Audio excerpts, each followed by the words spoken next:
Здравейте, аз съм LongBG и днес ще ви разведа и с моята къща.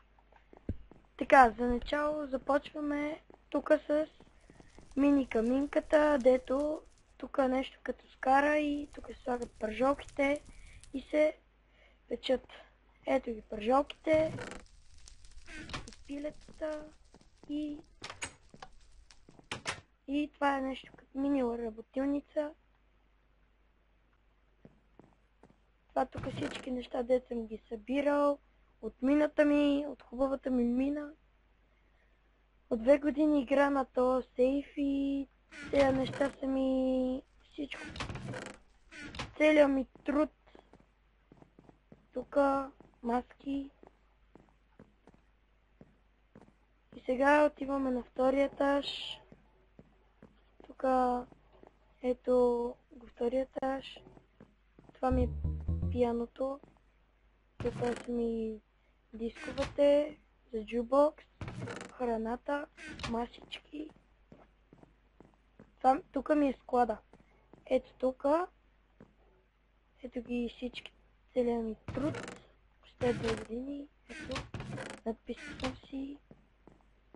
Сега отиваме на третия етаж. Ето ги третия етаж.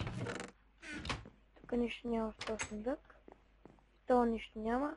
Ето. Романтична рендстоун лампа и джубокс. За да заспивам по-бързо.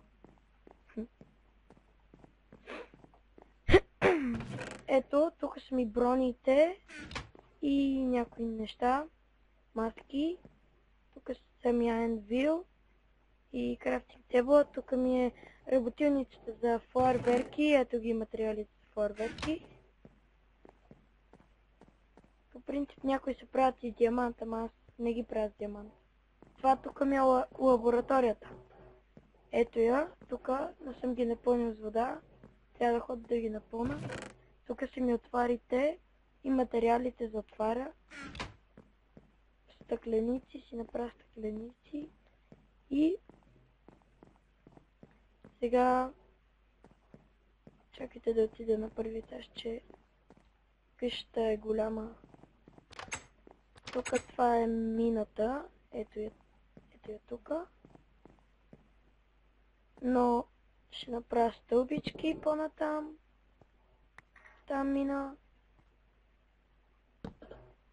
Много се гордея с тази мина, защото тя е много богата и аз като копаех попаднах направо на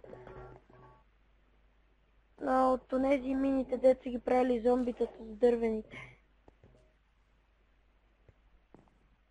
И много ми харесва. Тук по-натам си направих хотел, тук къщи, кораб.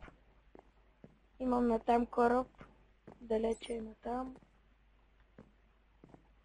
И това ми къщата отдалече.